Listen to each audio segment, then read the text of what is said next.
하나님의 말씀 사무엘상 4장 1절부터 보시겠습니다.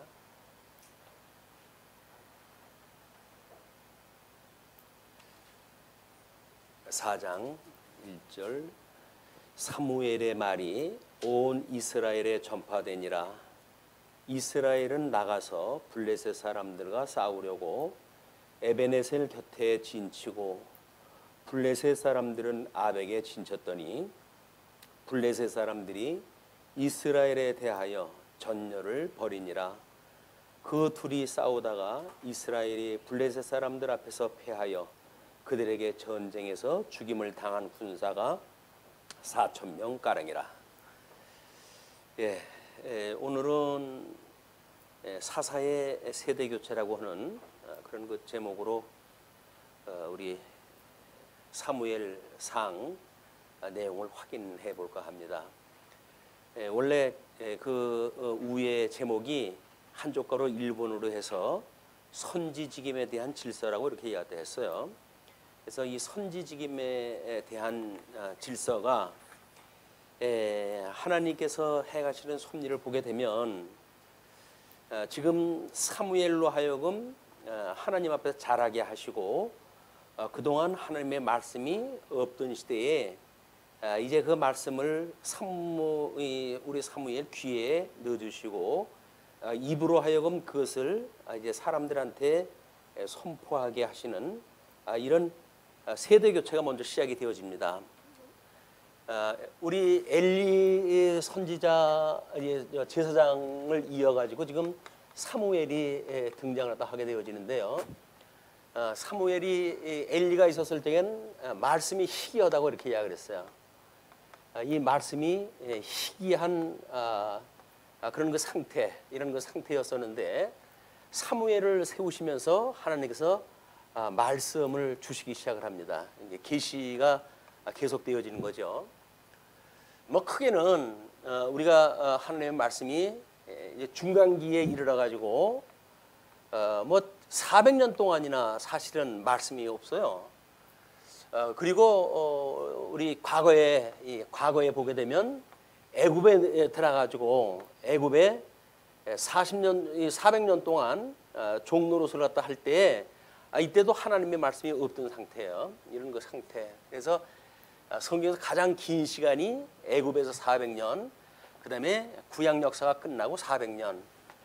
물론 이제 우리 구약 역사에서는 70년이라고 하는 우리 이 바벨론에 유수되어진 사건이 있기도 하지만 이렇게 하나님의 말씀이 없던 시대에 태어나는 사람들은 하나님의 구원의 말씀이 없으니까 구원을 받을 수가 없잖아요.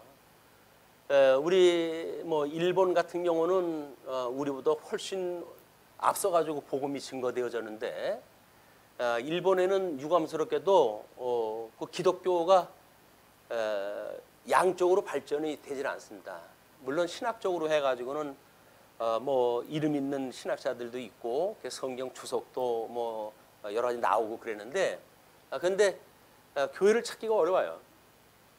근데 뭐 경제적으로 해가지고는 세계에서 부국이 돼가지고 모든 자기네 그 정책을 돈으로 해가지고 붙이는 데 아니에요. 그래가지고 심지어 한국의 어려운 그런 그 일들조차도 만약에 한국 편 들어주면 돈 지원 끊겠다 이렇게 해가지고 하는 말종 그 국가 아주 그 나쁜 그런 그 사람들이에요.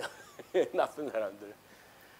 근데 그런 사람들이 한국에는 이 복음이 들어와 가지고 한 집 건너 교회가 있을 정도로 그렇게 참 우리 기독교의 부흥기를 불러 일으켰고 우리 뭐 평양은 한국의 예루살렘이라고 할 정도로 아주 그 유명한 신학의 본산지가 되어진 이런 그 역사적인 사례도 있거든요. 근데 그때의 뭐 부흥 역사, 그건 회개와 더불어서 이제 그 세워졌던 일들인데, 그러고 이제 뭐 복음이 한국에 들어온 지 한 100여 년 넘었는데, 그러면서 이미 하나님의 말씀이 정말 성경에 계시되어져 있는 그 말씀인지 아니면 그냥 이게 먹고 배부른 까닭에 예수님을 믿는, 예수님이 오셨을 때 당시에도 예수님이 저들이 나를 따르는 까닭은 먹고 배부른 까닭이라고 이야기하셨듯이 지금도 혹이나 그런 시대가 아닌지 매우 조심스러운 때입니다. 때가. 그래서 교계의 어두운 그런 그 모습을 보면서 정말 생명의 말씀을 가지고 그것만 성도들에게 오롯이 먹이려고 하는 이런 시도가 아니라 어떻게 하면 뭐 교회의 부흥을 위해서, 발전을 위해서, 또는 전도의 그런 그 뭐 일에 사용하다 할까, 이런 걸로 해가지고 되어 있지, 진리를 선성하고 보수하고 있는 말씀이 희귀한 때입니다 지금. 근데 정보는 무지무지하게 넘쳐요. 뭐 인터넷 들어가게 되면 정보가 없어서 성경 공부 못할 때가 아니에요 이제는. 뭐 어지간한 건 다 무료로 공부할 수가 있을 정도로 신학이 이제 너무 그 자료가 넘치는데, 결국은 부요 가운데 빈곤이라고, 우리가 빈곤하다라고 하는 그거는 말씀이 없어서 그런 게 아니에요. 하나님께서 우리 영혼을 메말르게 만들게 되면 그 뭐 말씀에 뭐 신경 쓸 게 뭐 있습니까? 예수 믿으면 구원받는다고 그러는데 구원받고 그냥 하나님 나라 가면 됐지. 무슨 뭘 한다고 뭐 우리가 그렇게 지극열성 뭐 부리겠어요. 근데 어딜 뭘 하려고 하는 게 아니거든요. 우리가 이 예수님을 믿는다는 이야기는 생명의 우리들한테 그 근원이 되시기 때문에 그냥 그걸 신으로 살아가는 거예요. 우리가 예수님으로 말미암아 우리가 새로운 피조물이 되어졌습니다라고 하는 그걸 인정하며 살아가는 거지. 그럼 예수 믿는다고 해가지고 뭐 다른 거 하고 그러기 위해서 하는 게 아니거든요. 근데 우리는 하도 교회에서 뭘 하기 위한 목회를 갖다 하다가 보니까는 말씀보다는 뭘 하느냐, 기여도는 어떠하냐, 기여할 수 있는 형편은 어떠하냐, 이런 걸 가지고 성도의 자리매김을 하잖아요.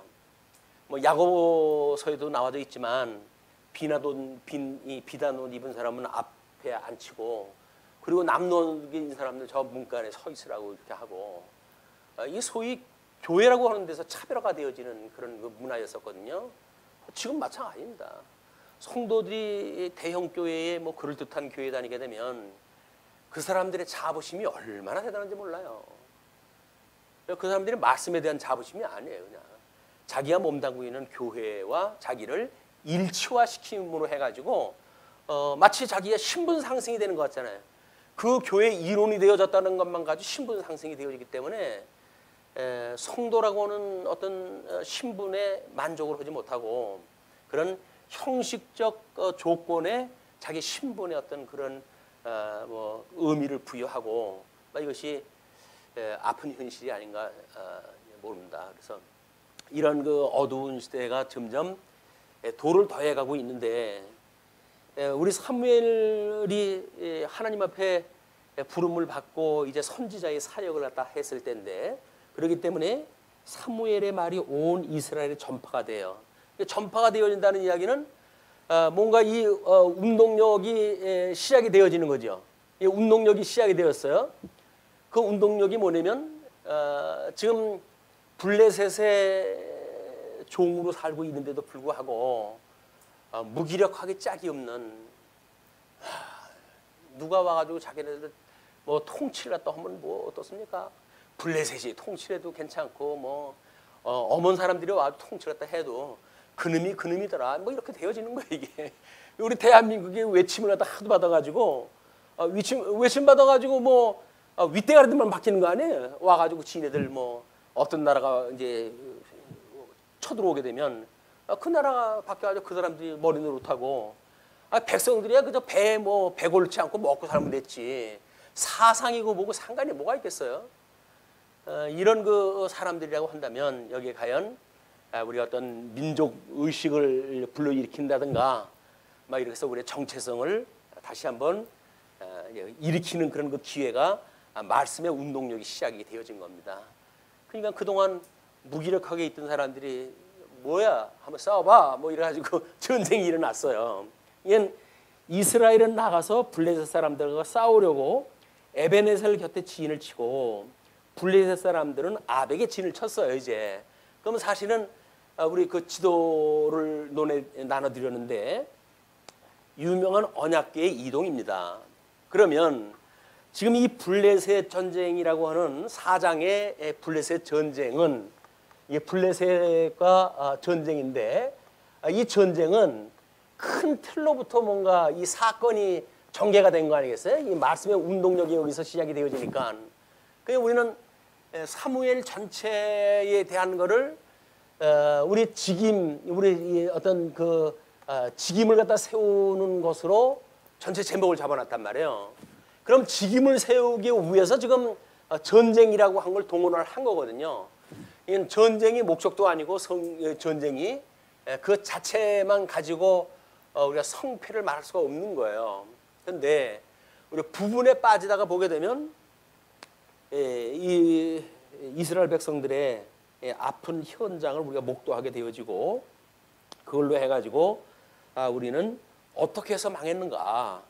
그러면 우리는 어떻게 해야 망하지 않겠는가? 라고 하는 우리들의 입장에서 성경을 보게 되어지는 거예요. 하나님은 하나님의 관점에서 섭리를 선민국가를 이렇게 세워가실 때에 먼저 체제를 완성하게 하시고 그리고 그 체제 위에 주님의 몸된 하나님의 나라를 창건. 이제 이거는 지금 직임을 세운다면 창건을 갖다 하기 위한 것인데, 근데 열왕기 역대기를 가게 되면 이 사건이 어떻게 됐든지 간에 이게 여로보암과 르호보암의 분쟁으로부터 시작되어집니다. 역사가. 그러면 도대체 뭐 이 과정 중에 사무엘서에 나오는 블레셋 전쟁에 막 그것이 뭐 대단한 거겠어요.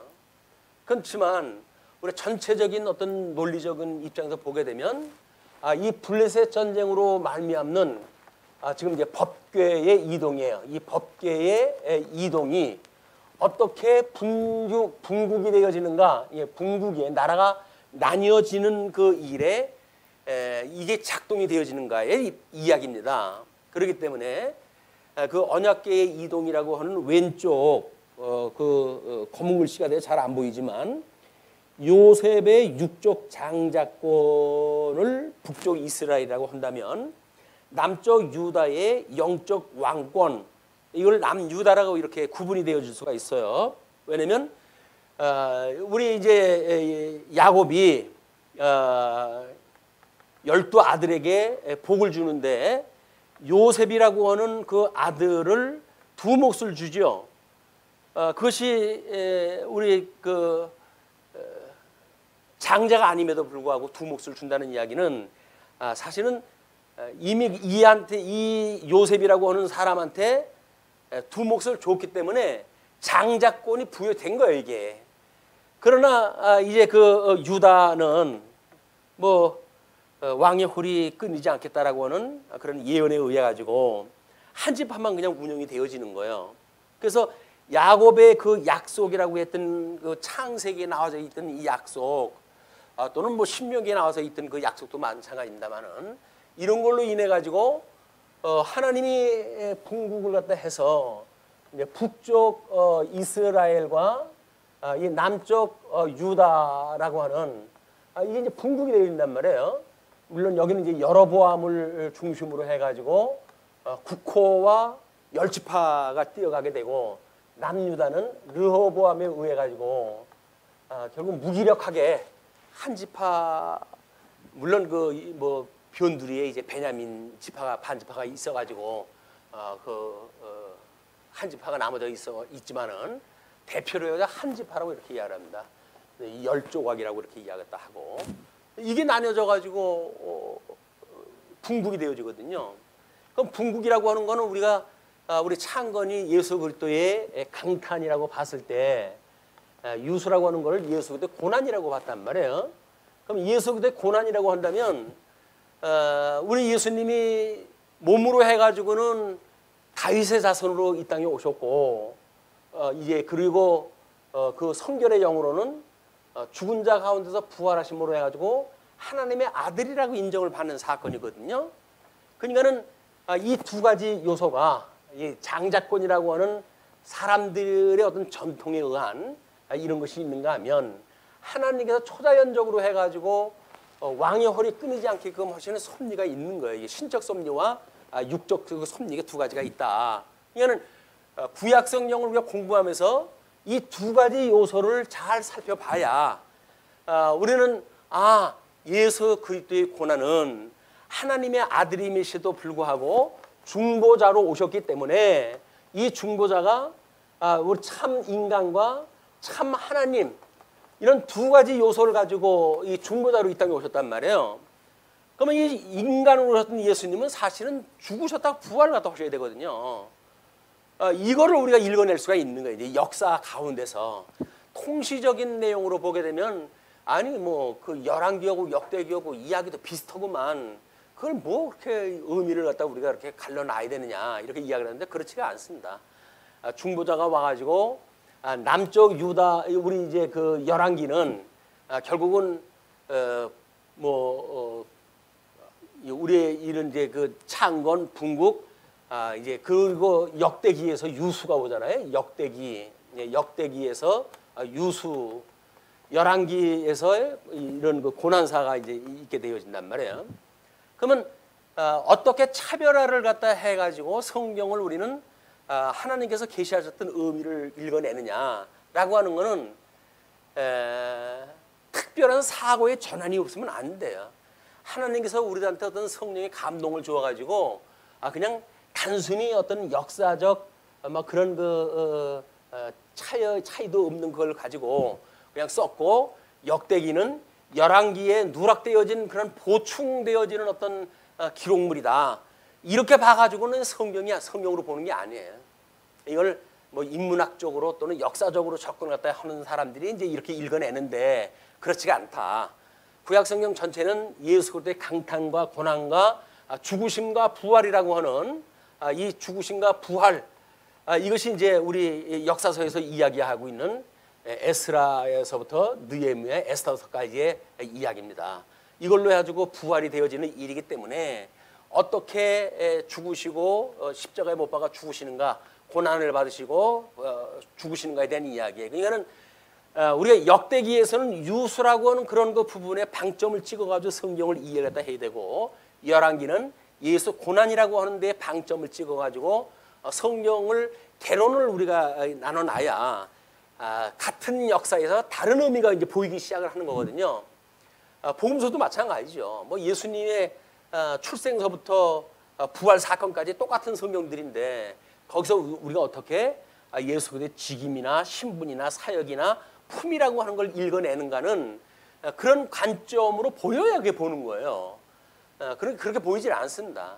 이게 보통 뭐 마태복음을 뭐 왕에 대한 이야기다 뭐 이렇게 이야기다 하지 직임에 대한 이야기라고 본다든지 이렇게 보지를 못해요. 이건 박영기 목사님이 아주 특출한 성경관에 의해서 본 내용들입니다. 그래서 그분이 봤던 뭐 그런 그 어떤 복음서의 교회 신학적 그런 그 관점으로의 복음서의 이해는 전무후무했던 그런 그 일들이에요. 이게 그 진리 자체만 가지고는 그렇습니다.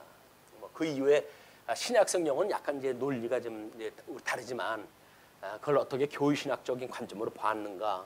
그걸 교회 신학적으로 봤다고 한다면 서신서도 이걸 교회 신학적 중점으로 봤을 때 교회론이라고 하는 관점으로 보게 되면 통일성이 이루었을 텐데 그것이 뭐 조금은 다르게 어떤 형식 논리로 성장 그런 그 형식 논리로 설명을 했기 때문에 우리하고는 이제 그 틀이 바뀌어지기 시작한 겁니다.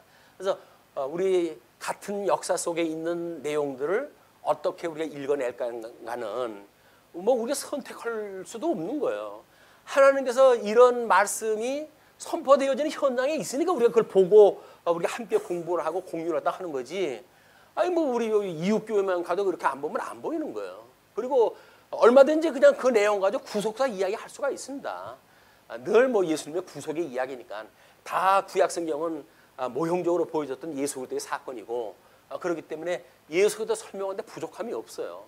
다만 성경이 근데 왜 진리이냐라는 걸 더 궁극적으로 상위 차원에서 우리가 추궁에 들어가게 되면 그러면 이제 우리 신존재 증명이라고 하는 명제에 올라가게 되면 답이 없어지는 거예요.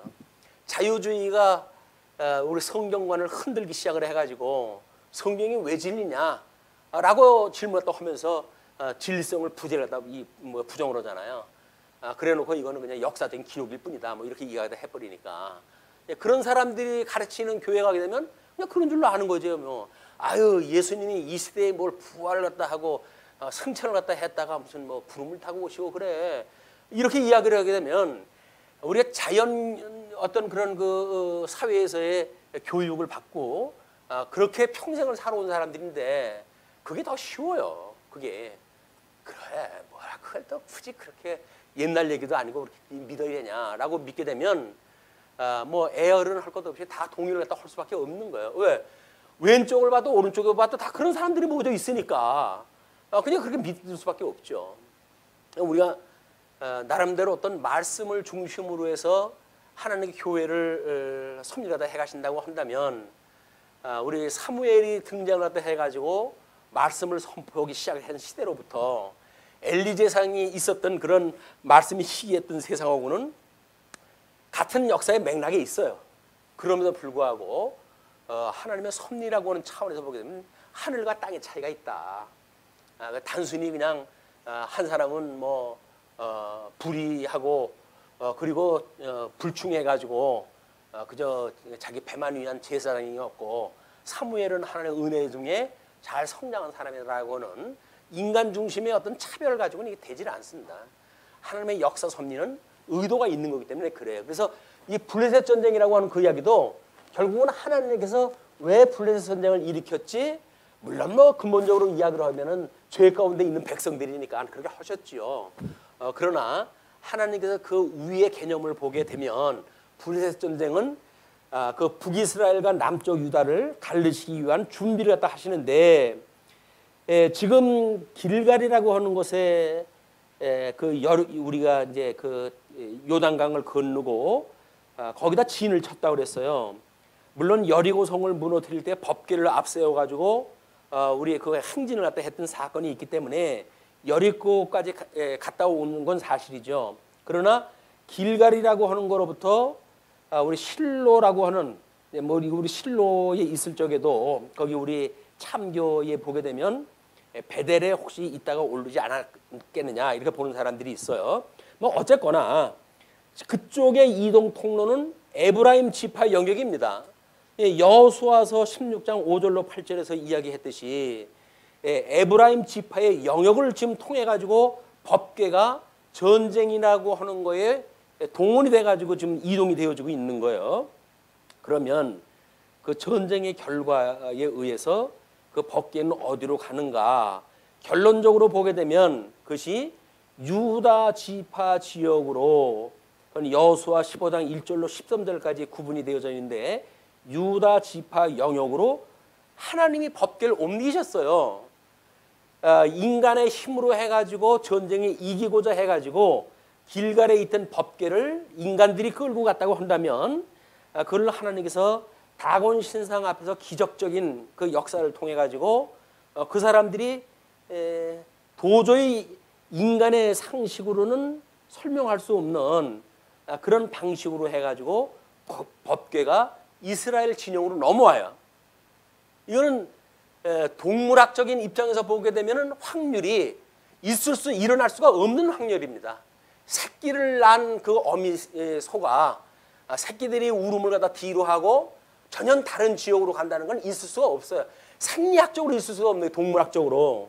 근데 그런 기적적인 사건을 통해 가지고 법궤가 이스라엘 진영으로 들어와요. 근데 이스라엘 진영으로 오는데 뭐 총체적으로 보면 이스라엘로 온 거죠. 이스라엘에서 블레셋으로 넘어갔다가 블레셋에서 다시 이스라엘로 넘어온 거지만 그걸 나누어 보게 되면 가게 되어진 거는 법궤가 간 거는 북쪽 지역으로 해가지고 인간이 끌고 갔고 그 다음에 이거에서 다시 돌아올 적에는 하나님에 의해 가지고 결국은 남유다를 유다에 우리 법궤가 이동되어진 법궤 스스로의 이동 경로만 보고 봤을 때 이게 블레셋 전쟁의 의미라는 겁니다. 블레셋 전쟁이라고 하는 단순한 전쟁사가 아니라 이거는 법궤를 이동하게 되어짐으로 해가지고 하나님의 섭리하시는 추가 어디로 이제 기울기 시작했는가 그걸 볼 때 남유다 쪽으로 하나님의 섭리의 기준이 옮기기 시작을 한 거예요. 예, 그런 그 하나님의 섭리가 어느 쪽으로 지금 흘러가고 있는가라고 읽어내는 것이 시대를 분별하는 일입니다.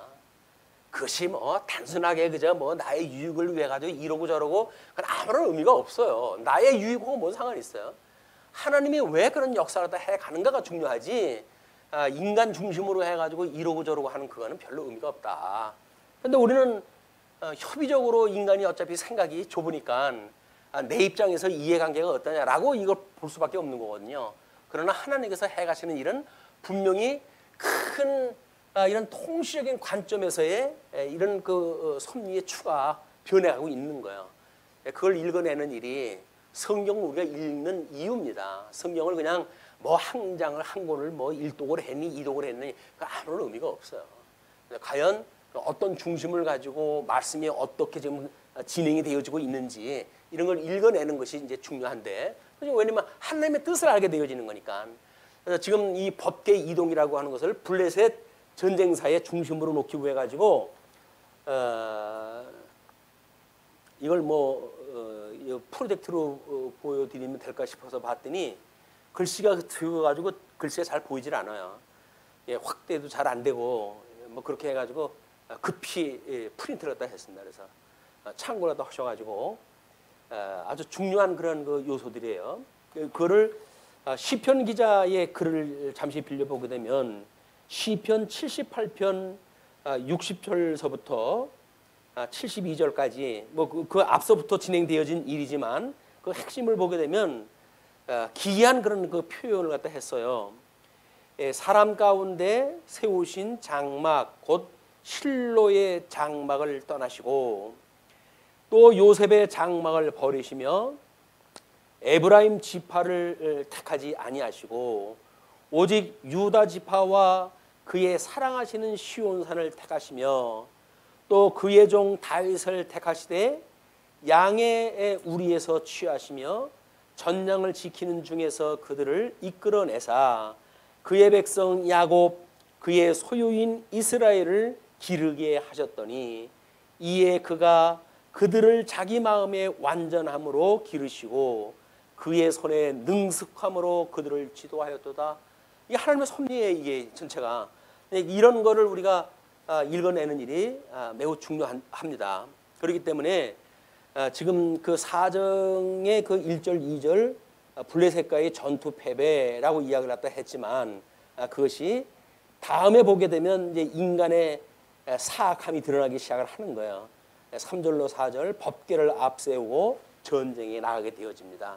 우리가 오전에도 이야기를 했지만 이 말씀이라고 하는 그 이야기는 우리가 끊임없이 이걸 기능적으로 이해하는가 아니면 계시로 이해하는가가 우리 이 말씀을 대하는 우리의 태도예요. 그러면 계시로 이해한다는 이야기는 뭡니까? 하나님의 일을 우리가 보는 거 아니에요. 아, 하나님께서 이렇게 해가시네 라고 해서 하나님이 하시는 그 일을 보고 이분의 사역을 통해 가지고 우리 존재하심을 믿고 그래서 이분을 경외하는 우리 인생의 도리까지 하게 되어지는 것이 계시 중심의 역사란 말이에요. 근데 기능 중심은 우리 큐티로 해가지고 어떻게 하루를 경건하게 살 것인가 라고 해가지고 성경 한 구절을 붙들고 하루 종일 산다 뭐 이렇게 하는 일은 과연 하나님의 사역을 우리가 이해하는데 얼마나 기여할까.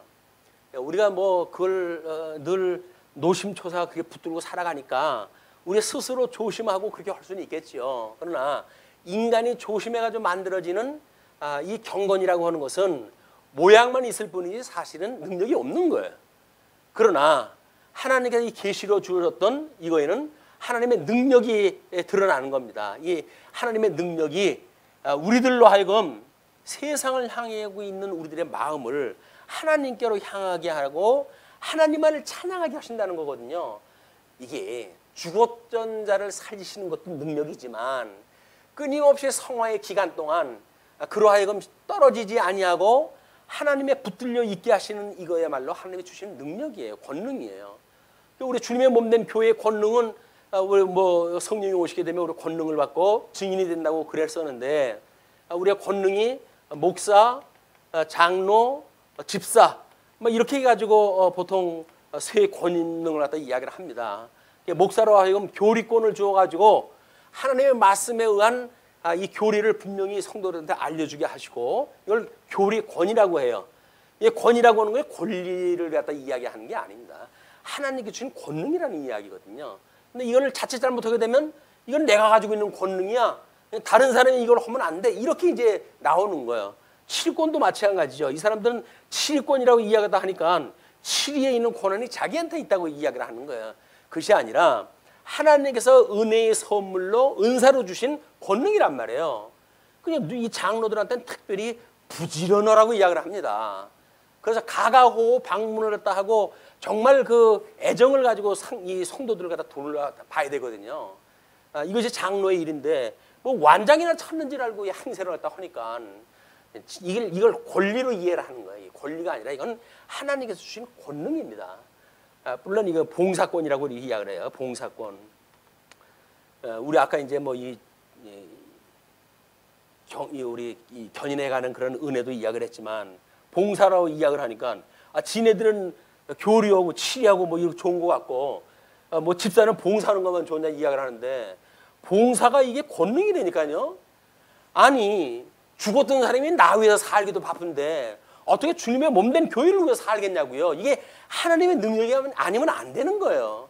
근데 우리는 이걸 만만하게 보는 거예요. 내가 호구냐, 뭐 내가 봉이냐, 내가 왜 날마다 이거 치덕거리를 갖다 하고 마냐 이렇게 이야기를 하는데 아니 누굴 위해서 합니까? 이게 주를 위해서 하는 일이지. 이런 오해가 만들어지게 되면 집사가 아니라 잡사가 돼버리고 마는 거예요 이게. 그래가지고 뭐 행세하려고 나서가지고 뭐 하고 이게 우리 이 목회에 대한 오해가 잘못되어져 있는 이 신학으로부터 이 만들어지는 일들입니다. 어떻게 우리가 하나님의 말씀을 계시로 이해할 것인가. 끊임없이 살아계신 하나님이 우리에게 무엇을 알려주시기 위해서 이렇게 이야기를 했지. 신지식에 우리가 이걸 이제 이르도록 돼야 되는데 신지식이 아니라 어떻게 하면 이게 써먹기 좋지라고는 인간지식 이걸로 해가지고 이걸 쓰는 거예요. 뭐 교회에 건축을 한다고 한다면 어떤 말씀을 인용하면 좋을까요? 그럼 뭐 성경에 얼마든지 성전 짓는 일이 있는데 뭐 그거 갖다가 성경 말씀 가지고 강론하는 거예요. 그건 뭐라는 이야기예요? 돈 내라는 이야기, 돈 내라는 이야기. 그리고 집 짓자는 이야기예요. 뭐 우리 한국 교회에 대해서 유명한 그 일화가 있잖아요. 모이자, 돈 내자, 집 짓자 이것이 한국 교회가 하는 일이라고. 얼마나 웃기는 일입니까 이게? 얼마나 그게 저급스러운 그런 평가예요. 그런데도 하나도 부끄러움도 몰라. 그저 뭐 고려등같이 집 짓고 살면 됐지. 그게 뭐 도둑질해가지고 지은 집이 어떠냐. 이렇게 사는 거나 똑같은 거 아니에요? 옛날 그 졸부졸부 하면서 우리가 졸부 따라가는 것처럼 이런 삶이나 똑같다. 그래서 우리가 절개가 있어야지. 하나님을 믿는 사람들이 싫어. 나 그렇게 안 살 거야. 라고 해가지고 뭐 이걸 뿌리칠 수가 있는 힘이 있어야 되는데 하나님께 주시는 권능이 없으면 안 되는 거예요 이게. 그럼 어떡해요? 뭐 목구멍이 포도청이라 먹고 살아야 되니까 그렇게 해가지고 일이 되면 이미 그거는 전부 기능주의로 빠져버린 거예요. 기능주의로 빠져버린 거예요. 그리고 뭐 교회에서는 또 뭐 목사 일꾼 하나 쓰듯이 데려다가 살에 얼마 줄 테니까 헐래 말래 이렇게 해가지고 한다고 한다면 그건 이미 싹수가 노란 거예요 이게. 가르치는다고 함께 더불어 좋은 곳으로 함께라고 그러는데 겨우 그런 식으로 해가지고 이런 뭐 이게 주어진 어떤 이 권능을 갖다 이해한다? 말도 안 되는 겁니다 이게. 근데 그런 게 뭐 팽배해 있잖아요 이게. 이게 팽배해 있는 교회의 그 상황이 뭐 아까 오전은 예수님 오셨을 때 상황이 그랬고 이스라엘 현재 상황이 그런 거야. 마태복음을 들어간다 그러는데 어떻게 똑같이 또 사무엘상을 들어가게 돼가지고 직임에 대한 문제가 같이 이게 어울리는지 이것도 참 희한해요. 그래서 오전 오후 같은 이야기를 해가지고 뭐 오전 공부하시고 바쁘신 분들은 그냥 가시고 그리고 보충 수업으로 우리가 이제 2분을 갖다 듣는 식으로 해가지고 지금 사무엘상을 공부를 하게 되어지는데 하나님이 주시는 은혜라고 보여집니다. 이것도 뭐 그냥 아무 이유 없이 그렇게 해가지는 않겠다고 보여지고. 자 그런데 4천 명씩이나 죽었어요. 끔찍한 그런 일이 벌어졌는데, 그러자 백성이 진영으로 돌아오매 이스라엘 장로들이, 장로라고 하면 제일 그 윗어른들이라는 이야기죠. 여호와께서 어찌하여 우리에게 오늘 블레셋 사람들 앞에 패하게 하셨는고, 여호와의 언약궤를 실로에서 우리에게로 가져다가 우리 중에 있게 하여 그것으로 우리를 우리 원수들의 손에서 구원하게 하자 하니. 이게 창건이 되어지게 되면 솔로몬에 의해 가지고 성전이 세워져요. 근데 우리는 여기 있던 거는 성막이라고 이렇게 이야기를 했는데, 하나님께 이 성막을 성전이라고 우리가 불렀다고 그랬지 않았어요? 그 이야기는 성막이지만 성전으로 해가지고 길갈에 있으면 길갈에 붙박이로 이것이 있어야 될 그런 그 의미가 있는 거예요. 그런데 여전히 우리 가설 건물로 되어져 있고 언제든지 벗겨 옮길 수 있고 이렇게 되어져 있기 때문에 마치 시내산에서 움직일 때처럼 거기서 법궤를 이제 끌어내 가지고 자기네들 그 진중에 있게 하자, 이런 그 수를 쓰게 되어진 거예요. 그것으로 우리를 우리 원수들의 손에서 구원하게 하자 하니, 이에 백성이 실로의 사람을 보내어 그룹 사이에 계신 만군의 여호와의 언약궤를 거기서 가져왔고, 그룹 사이에 계신 만군의 여호와의 언약궤라고 하는 그 이야기는 실체적인 모습이 아니죠. 실체적인 모습이 아니에요.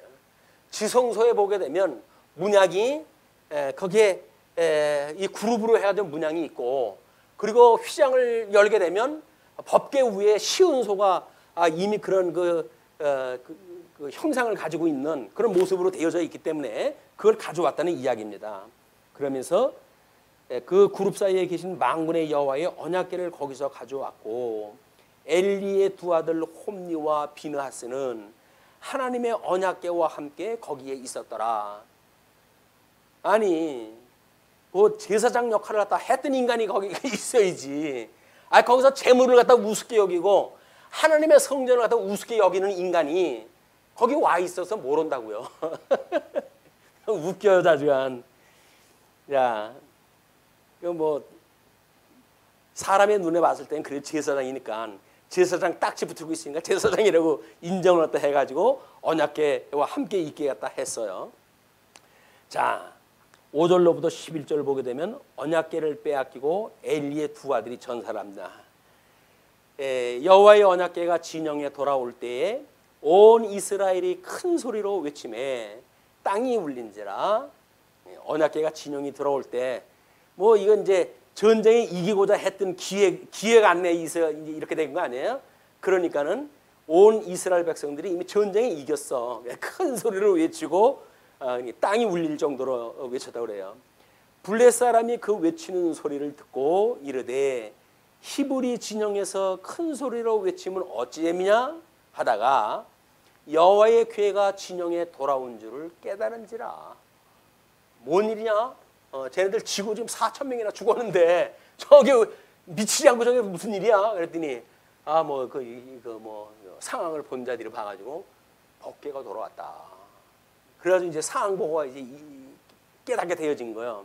그러니까 그 사람들의 그 반응이 블레셋 사람이 두려워하여 이르되 신이 진영에 이르렀다더다 하고, 또 이르되 우리에게 화로다. 전날에는 이런 일이 없었도다. 우리에게 화로다. 누가 우리를 이 능한 신들의 손에서 건지리요. 그들은 광야에서 여러 가지 재앙으로 애굽인을 친 신들이니라. 이스라엘 백성들이 전승을 위해 가지고 법궤를 끌어온 의도나 그를 파악했던 블레셋 사람들의 반응이나 어떻게 우리가 똑같을까요? 그건 이미 성령의 소욕이 아니라는 거예요. 육체적인 소욕으로 봤을 때 블레셋도 큰일 났다 이렇게 이야기되고, 내가 그럴 줄 알았어 하고 법궤를 끌어온 거거든요. 그러니까 하나님의 말씀을 가지고 우리가 이 구원의 길까지 가는 여정은 사실은 좁디 좁은 길입니다. 이게 좁디 좁은 길이에요. 그래도 우리가 어떻게 하면 그 복음을 접할 수 있는 기회를 드릴까 해가지고 때로는 전도지도 돌리고 하지만 그걸 받고 우리가 복음을 깨닫고 그리고 이 구원의 뭐 이 기쁨에 참여하는 데까지 오기에는 수많은 그런 이 파란만장한 그 길들인데 그래도 다행히 하나님께서 우리들을 이 길로 인도해가지고 여기까지 우리를 인도하셨어요. 대단한 일 아닙니까? 하나님의 은혜가 여기까지 이르게 하셨어요. 대단한 일 아닙니까? 그래서 제일 기뻐해야 될 사람이 저겠죠. 왜냐면 70고령이 이제 죽을 때 내일 모레를 남겨놓고 아직도 그래도 하나님의 말씀이 이렇다고 가르칠 수가 있으니 이건 보통 은혜가 아니잖아요. 여기까지 하나님이 인도하셨다. 결국 하나님의 은혜로 우리를 부르셨기 때문에 하나님의 은혜를 봐야 되고 살아계신 하나님을 봐야 되는데 그 말씀을 우리가 이제 그 통치를 갖다 받아야 되는데 이 사람들은 보이는 법계에 의해 가지고 지금 반응을 보이고 또는 의도를 가지게 되어졌다. 자, 9절 이렇게 이야기가 계속됩니다. 너희 블레셋 사람들아 강하게 되며 대장부가 되라. 눈에는 눈이고 귀에는 귀죠. 지금 만약에 너희들이 그렇게 의기양양해졌냐?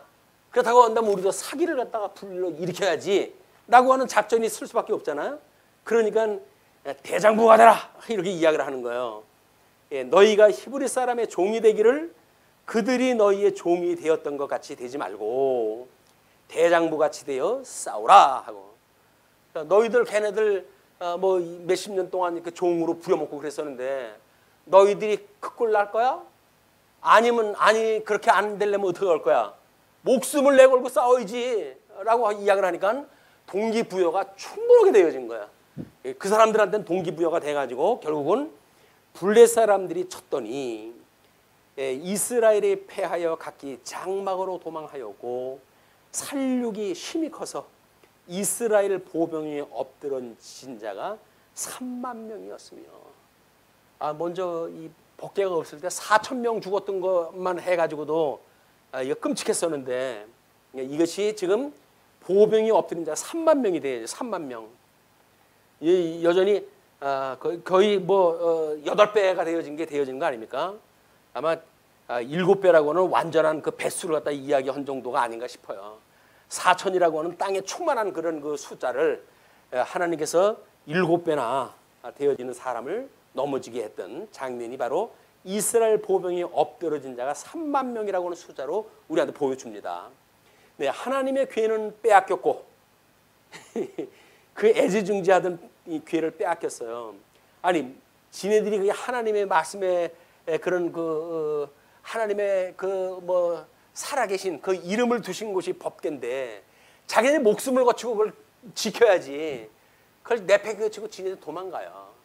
이게 인간인 거예요. 성화의 단계 우리가 인간의 힘으로 성화의 단계를 살 수 있다고요? 천만의 말씀입니다. 우리는 파란만장한 우리 이 성화의 단계도 끊임없는 예수 그리스도의 구속의 은혜가 아니면 안 되는 거예요.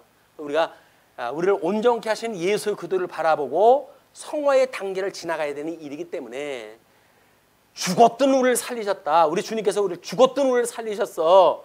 그렇다고 한다면 이 사망 권세가 있다 할지라도 우리를 성령의 소욕에 붙들림을 받는 삶을 주님께서 살게 하실 수가 있다고 믿는 거 아니에요? 죽었던 나도 살려주셨는데 아직은 우리 거듭나고 중생한 영혼이 있고 육신이 아직도 그 거지 같은 육신 속에 있지만 그렇지만 주님께서 성령의 열매를 맺고 살아가도록 붙들어 주신다고 하는 믿음을 가지고 살아가는 것이 성화의 단계입니다. 구원을 받았기 때문에 의미 없는 것도 아니고 여기서 우리가 어떤 공로를 통해서 구원받는 것도 아니고 오직 믿음으로 구원을 받는 거예요. 자, 이제 상황이 12절로 18절 비보를 접한 엘리의 죽음이 소개가 되어집니다. 거기서 3만 명이 죽었고 하나님의 괴는 빼앗겼고 엘리의 두 아들 홈리오와 비느하스는 죽임을 당하였더라. 사실 홈리오와 비느하스는 죽어져 있던 사람이죠. 영원히 죽어져 있던 사람이에요. 그리고 그가 육신을 갖다 죽었다는 이야기는 뭐예요? 그냥 죽었던 사람이 죽은 것뿐이에요. 뭐 특별한 일이 없습니다. 살아있는 사람이 죽은 것도 아니에요. 그건. 그런데 그 12절서부터 당일에 어떤 베냐민 사람이 진영에서 달려나와 자기의 옷을 찢고 자기의 머리에 티끌을 덮어쓰고 실로에 이르니라. 실로까지 뛴 거예요. 그가 이를 때는 엘리가 길 옆 자기의 의자에 앉아 기다리며 그의 마음이 하나님의 계로 말미암아 떨릴 즈음이라. 그래도 하나님 섬겼던 그런 어떤 경력이 성전을 내가 법궤를 보내지 말아야 되는 거 아닌가? 이런 생각도 들고 별 생각이 다 들었겠죠. 마음이 떨렸다고 그렇게 이야기하는 걸 보아서는 좀 두려움을 갖고 있는 상태예요. 그럴 그 즈음에 일단 그 사람이 성읍에 들어오며 알림에 온 성읍이 부르짖는지라. 법궤가 빼앗겼다. 아군이 3만 명이 죽었다라고 하는 소리가 들리니까 온 성이 난리가 나는 거예요. 부르짖고. 엘리가 그 부르짖는 소리를 듣고 이르되 이 떠드는 소리는 어찌 됨이냐? 그 사람이 빨리 가서 엘리에게 말하니. 얘는 소문이 다른 사람들부터 들리고 그 중심에 있던 엘리한테는 제일 늦게 그 전달이 되어지는 것도 의미가 이게 상당해요. 우리한테. 우리가 성경을 연구하는 자들이 기능적으로 성경을 이해하기 시작을 하게 되면 더 감을 못 잡아요. 근데 오히려 변방에 있고 말씀이 멀어가지고 정말 그 말씀이 그리워 있는 사람들, 세례 요한한테 세례를 받고자 하고 싶은 마음이 있는 사람들, 이런 사람들한테 먼저 그 말씀이 들린다는 이야기는 시사하는 바가 큽니다. 정말 우리 그 왜 사도 그 세례 요한은 예루살렘 중심으로 해서 신앙생활을 하지 않고 광야에서 했는가? 광야라고 해가지고 사람 없는 데가 아닙니다. 사람 없는 데서 뭐 회개하라, 하나님 나라 천국에 가까웠다 선언할 게 뭐가 있겠어요? 거기 이미 6개의 도시가 있고 도시에 연접되어 있는 마을들이 있었기 때문에 사람들은 뭐 도시만 하지 못하지만 아직도 사람들이 있어가지고 그들에게 복음을 증거할 수 있던 시기예요. 거기가 지역이. 그래서 거기에서 지금 그 세례 요한은 복음을 갖다 증거했기 때문에 사람이 있는 데서 복음을 증거합니다. 네, 이 사람이 엘리에게 말하되 나는 진중에서 나온 자라 내가 오늘 진중에서 도망하여 왔나이다. 자, 엘리가 제일 궁금할 게 뭘까요? 엘리가 이르되 내 아들아 일이 어떻게 되었느냐?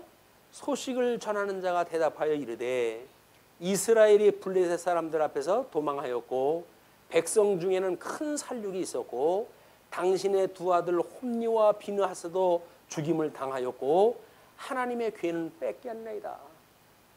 하나도 남을 게 아무것도 없어요. 근데 다 이렇게 혼비백산이 돼가지고 그러면서 하나님의 괴를 말할 때에 우리 엘리가 자기 의자에서 뒤로 넘어져 문 곁에서 목이 부러져 죽었으니 죽은 이유를 이렇게 이야기를 합니다. 나이가 많고 비대한 까닭이라. 어떤 영적인 고통으로 해가지고 죽은 것도 아니고 비대해가지고 그냥 나이가 많고 비대한 까닭에 뒤로 넘어가지고 목이 꺾여가지고 죽었대요. 그가 이스라엘의 사사가 된 지 40년이었더라. 그래서 우리가 오랜 시간 우리의 이 신분이라고 하는 그 이야기는 성도라고 이야기를 했잖아요. 직임이라고 하는 그 이야기는 뭡니까? 이 직임이 뭐 우리 가지고 있는 나름대로 집사냐 목사냐 장로냐 뭐 이런 그 직임일 거란 말이에요. 우리 이 직임적 명칭이라고 했을 때 세례 요한은 세례 요한이라고 이렇게 구분했다 해가지고 이름을 지었어요. 왜? 요한이라고 하는 사람이 많았고 거기에 직능적 이런 그 직임을 가지고 있는 능력, 직능적 명칭으로 해가지고 세례 요한이라고 이름을 지었다. 우리 출생을 갖다 하면 지어주는 이름이 있고 그리고 할례를 받을 때 지어주는 이름이 있어요. 그리고 이렇게 직능을 가지고 있을 때 직능적 이름을 갖다 주는 것이 있는데 세례 요한은 앞에 세례라고 하는 이름을 붙이는 직능적 이름을 가지고 있었다. 그런데 40년 동안 이게 살아온 거예요. 40년. 이 사역을 갖다 해올 때 우리가 하나님의 그 말씀으로 인해 가지고 신분과 직임을 두 가지를 다 가지고 있는데 이 직능적 사명을 가지고 있는 시간이 긴 것이 과연 좋을까? 이게 위험한 요소가 있다고 보여져요. 그래서 이걸 우리가 나름대로 뭐 정년제를 주기도 하고 해가지고 주게 되어지는데 그걸 뭐 제도적으로 주면 모릅니까? 버티면 버티는 거고. 근데 그런 게 결국은 끝을 보게 돼요. 끝을 보게 돼요. 아주 나쁜 끝을 보게 돼요. 그래서 하나님께서 우리한테 직임을 준 거는 정말 직임을 잘 수행을 했다 하고 우리가 정리가 되어지는 일이 하나님께 또 다른 은혜다. 또 그것이 끝나게 되면 다른 또 일을 갖다 하나님께 맡기시겠죠. 예, 그런 일을 갖다 우리가 보는 일이 매우 중요한 일이다. 예, 그러고 끝으로 19절로부터 22절 보시게 되면 엘리 며느리의 죽음이 소개가 되어집니다.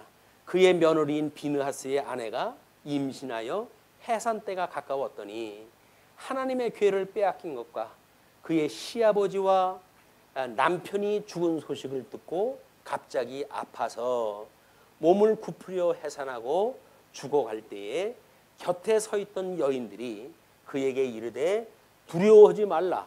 내가 아들을 낳았다 하되 그가 대답하지도 아니하며 관념하지도 아니하고 이르기를 영광이 이스라엘에서 떠났다 하고 아이 이름을 이가봇이라 하였으니 하나님의 괴가 빼앗겼고 그의 시아버지와 남편이 죽었기 때문이며 또 이르기를 하나님의 괴를 빼앗겼으므로 영광이 이스라엘에서 떠났다 하였더라.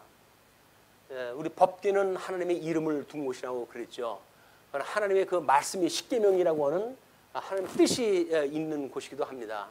우리 영적 예배를 드린다는 그 의미는 뭘까요? 결국은 하나님의 그 계명을 통해 가지고 끊임없이 위로는 하나님을 사랑하고 이웃을 자기가 몸같이 사랑하시기 위해서 십자가에 돌아가셨던 예수 그리스도의 사랑, 그 사랑을 깨닫고 그 예수 그리스도의 사랑을 우리가 시행을 또 하면서 살아가게 되어지는 것이 성도의 삶이라고 보여집니다. 그래서 뭐 별일을 갖다 하면 모릅니까? 그리스도 안에서 사랑하며 사랑의 수고로 우리 하나님의 칭찬 받는 우리들의 이런 직능적 사역이 되기를 빌면서 말씀 드리겠습니다.